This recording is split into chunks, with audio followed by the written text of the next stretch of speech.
I had actually made some headway with this tutorial before something very peculiar happened, and well, my computer just literally crashed. It looked like there was some sort of electrical noise going on outside. It is absolutely killing it out here in England right now, January the something. Yeah, okay, so if you watch one of the earlier tutorials, you'll know that a string value of 0 and an empty string. Sorry. Yeah, this is what happens when you when you restart a tutorial. You think that you've spoken. Okay, I'm talking about conditions. So if statements. You've got two types. I will start with this basic baby here. So if you're working with strings and you pass a variable on and you're testing that variable, and that variable is a string 0, or that variable is an empty string, this will equate to false. However, any other string will equate to true. So it's something you have to be careful about, and to just double check that so you can see that I am not lying to you, man. See, nothing is printed. However, if this said, what I'm just gonna use my name. It's easier. It's easier than thinking about stuff. I mean, I can't offend anyone. As soon as you start. See, A. If this string has a value, it equals true. Now, to the way to actually test this better now is, let me create a variable, and we're just gonna give this variable a value. Now, something, I'm gonna give it a value of 8. There we go. Billy bone. So if a equals 8, what's going on here? Why have I got a squiggly underline?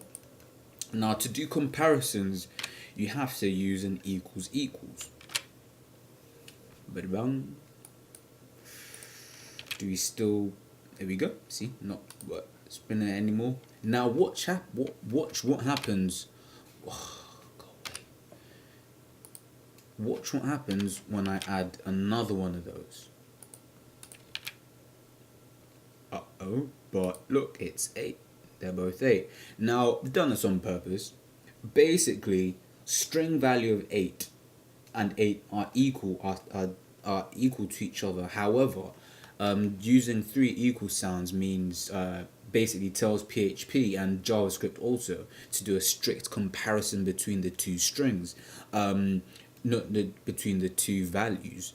8 is equal to 8, but however their types do not match. So this is a string, whereas this here is an integer or a float, depending on how it's basically what you call it, worked it out. This basically says not equal to, and same thing applies here. Same, yeah, as in, I'm sorry, let me gather myself. Can't be drunk. I've even drunk enough of this. So don't drink it. It's bad for you.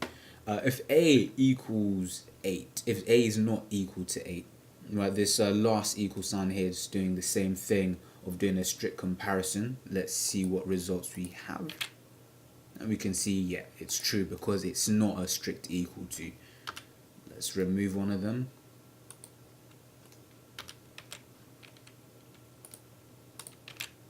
And you can see there. So a is equal to 8, but as soon as you start testing the data types of them also, you see that this is not true. Now you can also do wrong one. That's basically an or statement. So what that does, it says a equals 8. I don't know why I'm doing this. This makes no sense. For them, evaluate to true. Okay, so let's make this. Let's let this make more sense. So what this basically says is, if that is true, or that is true, then do that. You can get more complex. It can become more complicated, and basically do that. Or a equals, let's say 7, hold on, 8, and A is more than 10. I know this makes absolutely no sense. Now what this does is it basically says if one of these, if this is true, or everything in this bracket here evaluates to true. Now you can use that to do more more complex if statements, should you wish.